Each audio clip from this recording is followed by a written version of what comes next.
Olá, meus amigos, tudo bem? Espero que sim. Quero mandar um abraço para uns irmãos muito queridos lá de Boa Vista. Ei, povo bom, hein? Saudade de vocês, hein, meus amigos? Abraço também para o Jean, meu amigo lá de Belo Horizonte, e para o André, meu primo, lá de Sinop. Gente, presta atenção. Se você está gostando dos vídeos, coloca no curtir ali, um curtir reformado. Mas se você não está gostando, não tem problema. Coloca lá um dislike dispensacionalista, não tem problema. E outra coisa, se você tiver perguntas, vamos conversar sobre esses assuntos que o Berkoff está tratando. Então coloca sua pergunta lá, vamos discutindo, vamos conversando, vamos aprendendo juntos. Não se esqueça de se inscrever no canal e acionar lá o sininho. Toda aula que sair nova, você vai ser avisado. Ok? Vamos lá então? Vamos agora ver algo que é muito interessante, mas que de antemão eu quero dizer que é uma tentativa de talvez num debate com alguém que tem como pressuposto apenas os conceitos racionais, tentar mostrar por lógica simples, por silogismo, que Deus existe. Vamos tratar aqui agora daquelas chamadas razões ou argumentos ou provas racionais da existência de Deus. O Berkoff aqui não é muito profícuo nem alongado.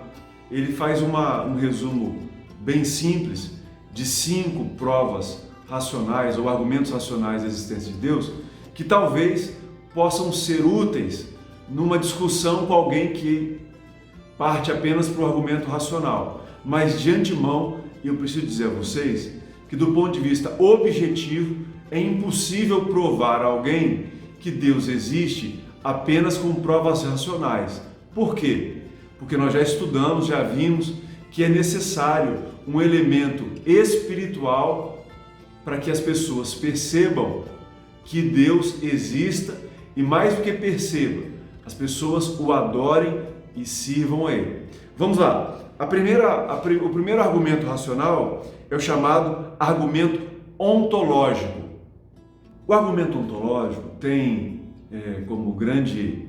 E todos esses argumentos, vou falar 5 aqui, todos eles foram reescritos ou rearrumados por outros autores. Então, desde Platão, Aristóteles, os pais da igreja, principalmente Tomás de Aquino, tenta pela via racional colocar esses argumentos racionais, óbvio, da existência de Deus. No argumento ontológico, nós temos Anselmo, talvez como o pai desse argumento. Olha o que ele diz aqui, ó. O homem tem a ideia de um ser absolutamente perfeito. Então, o primeiro elemento do argumento ontológico é que o ser humano nasce com a ideia de um ser que seja absolutamente perfeito. Criança nenhuma precisa ir para uma escola, precisa ter contato com nenhuma literatura bíblica, mas com o passar do tempo, o ser humano, e aí tem a ver com toda a observação das culturas, que há implantado na mente humana a ideia de um ser absolutamente perfeito. E ele continua. Existência. Então, na cabeça do homem existe a ideia de que existe um ser absolutamente perfeito. Existência é atributo de perfeição. Sendo assim, um ser absolutamente perfeito tem que existir. Então vamos de novo. Todos têm a ideia de um ser absolutamente perfeito, dessa existência. Precisamos lembrar isso. Existência é um atributo de perfeição. Ok? Então, um ser absolutamente perfeito tem que existir. Você vê que é um argumento, de alguma forma, circular. O segundo argumento racional da existência de Deus é chamado argumento cosmológico. E ele trabalha basicamente com a ideia de causa e consequência.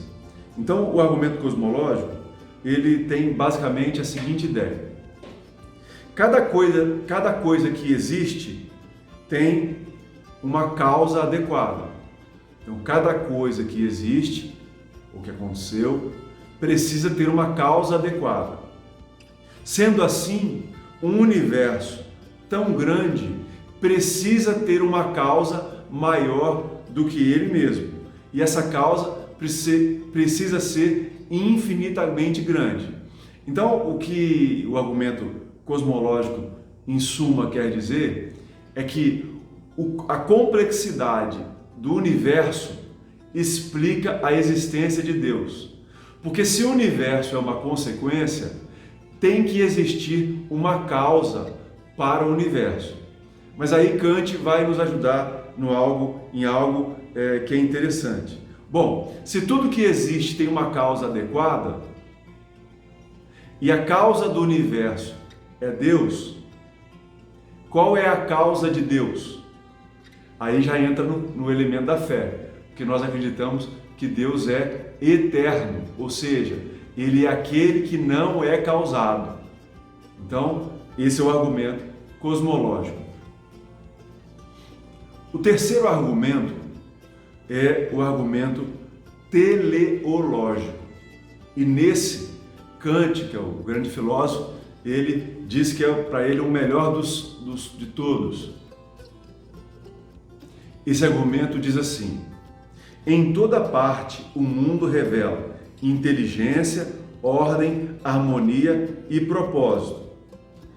E assim implica a existência de um ser inteligente e com propósito apropriado para a produção de um mundo como este. Kant disse que esse argumento é o melhor, porque apesar de não provar a existência de Deus como criador ou como sustentador, esse argumento mostra que pelo menos existe um grande arquiteto por trás de toda a complexidade que o mundo exige. Então, um mundo complexo e extremamente com propósito revela a inteligência de um arquiteto que assim tenha o criado. O quarto argumento é chamado de argumento moral. De novo aqui, Kant participa disso e ele tomou como ponto de partida aquilo que se chama na filosofia kantiana de imperativo categórico. O que basicamente muitos autores tentam modificar, ajustar esse argumento chamado argumento moral. Mas basicamente ele busca dentro do ser humano a ideia de que o ser humano carrega em si a ideia daquilo que é certo, daquilo que é correto, daquilo que é moral, daquilo que de alguma forma é aquilo que é certo e errado. Sendo assim, se o ser humano já carrega isso em si, isso significa que a origem do ser humano e de todo o universo só pode ter vindo de um ser que implantou isso no ser humano, essas qualidades morais. Porque apesar do ser humano ter esse conceito de certo e errado, nós vemos na humanidade tanto o desenvolvimento daquilo que é bom como aquilo que é mal. Sendo assim, deve existir algo acima de nós que implantou em nós a sensação, o pensamento de certo e errado, que ele chama aqui o Berkhoff de um legislador e juiz que tem absoluto direito de dominar o ser humano.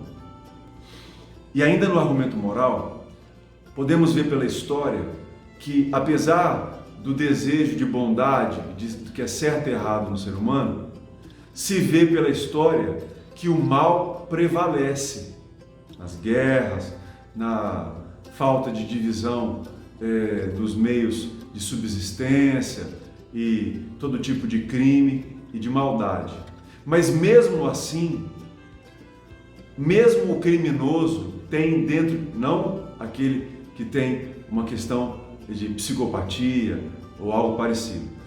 O ser humano, mesmo que comete um crime, ele tem dentro de si o pensamento daquilo que é certo. E só pode haver um Deus que concretize esse ideal do que é perfeito, que é certo, que é moral e fora da existência humana. Por isso, o argumento moral pressupõe a existência de Deus com base no sentimento moral que existe no ser humano. E por último, é o chamado argumento histórico ou etnológico.